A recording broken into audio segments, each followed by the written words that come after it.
ഈ വർഷത്തെ എഴുത്തച്ഛൻ പുരസ്കാരം പ്രഖ്യാപിച്ചിരിക്കുന്നു. പ്രൊഫസർ എസ്.കെ. വസന്തനാണ് പുരസ്കാരത്തിന് അർഹനായത്. 5 ലക്ഷം രൂപയും പ്രശസ്തി പത്രവും ഫലകവുമാണ് പുരസ്കാരം. കൂടുതൽ വിവരങ്ങളുമായി തിരുവനന്തപുരത്ത് നിന്നും വിഷ്ണു കരുണാകരൻ ചേരുന്നുണ്ട്. വിഷ്ണു, ഈ വർഷത്തെ എഴുത്തച്ഛൻ പുരസ്കാരം പ്രഖ്യാപിച്ചിരിക്കുന്നു.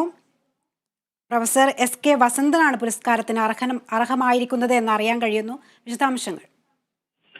ശ്രുതി, സാഹിത്യരംഗത്തെ സമഗ്ര സംഭാവനയ്ക്ക് നൽകുന്ന കേരള സർക്കാരിന്റെ പരമോന്നത പുരസ്കാരമാണ് എഴുത്തച്ഛൻ പുരസ്കാരം. അതിനാണ് ഇപ്പോൾ പ്രൊഫസർ എസ്.കെ. വസന്തന് അർഹനായിരിക്കുന്നത്. ഏതായാലും തെരഞ്ഞെടുക്കപ്പെട്ട ഒരു വ്യക്തി എന്നുള്ള നിലയിൽ ഭാഷാ പണ്ഡിതനും നിരൂപകനുമായ ഒരു വ്യക്തിയാണ് അദ്ദേഹം. 5 ലക്ഷം രൂപയും പ്രശസ്തി പത്രവും ഫലകവും അടങ്ങുന്നതാണ് പുരസ്കാരം ആയിട്ട് നൽകുന്നത്. അനിൽ വെള്ളത്തോർ ചെയർമാനും doctor Dharmaraj Adat, doctor Khadeeja Mumtaz, doctor P Soman അടക്കം നിരവധി പേര് അംഗങ്ങളുള്ള സമിതിയാണ് പുരസ്കാര നിർണയം നടത്തിയത്.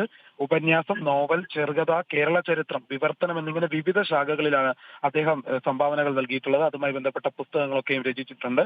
അതുമാത്രമല്ല, ഇതിൽ പ്രധാനമായും അദ്ദേഹത്തിന്റെ പുസ്തകങ്ങളെല്ലാം കേരള സംസ്കാര ചരിത്ര നിഘണ്ടു, നമ്മൾ നടന്ന വഴികൾ, പടിഞ്ഞാറൻ കാവ്യ മീമാംസ, സാഹിത്യ സംവാദങ്ങൾ തുടങ്ങി വിവിധ പുസ്തകങ്ങളാണ് അദ്ദേഹം രചിച്ചിട്ടുള്ളത്.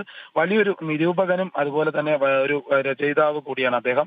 ഏതായാലും ഇപ്പോൾ അദ്ദേഹത്തിന് ഈ ഒരു അവാർഡിന് അർഹനായിട്ടുണ്ട്. വലിയ രീതിയിലുള്ള ഒരു സംഭാവന നൽകിയിട്ടുള്ള ഒരു വ്യക്തി എന്നുള്ള നിലയിൽ തന്നെയാണ് പുരസ്കാരം നൽകിയിട്ടുള്ളത്. ശ്രുതി, വ്യക്തമാണ്. ഭാഷാ പണ്ഡിതനും ചരിത്രകാരനും നിരൂപകനുമായ പ്രൊഫസർ എസ്.കെ. വസന്തനാണ് ഈ വർഷത്തെ എഴുത്തച്ഛൻ പുരസ്കാരത്തിന് അർഹനായത്. 5 ലക്ഷം രൂപയും പ്രശസ്തി പത്രവും ഫലകവും അടങ്ങുന്നതാണ് പുരസ്കാരം. വിശദാംശങ്ങളാണ് വിഷ്ണു കരുണാകരൻ നൽകിയത്.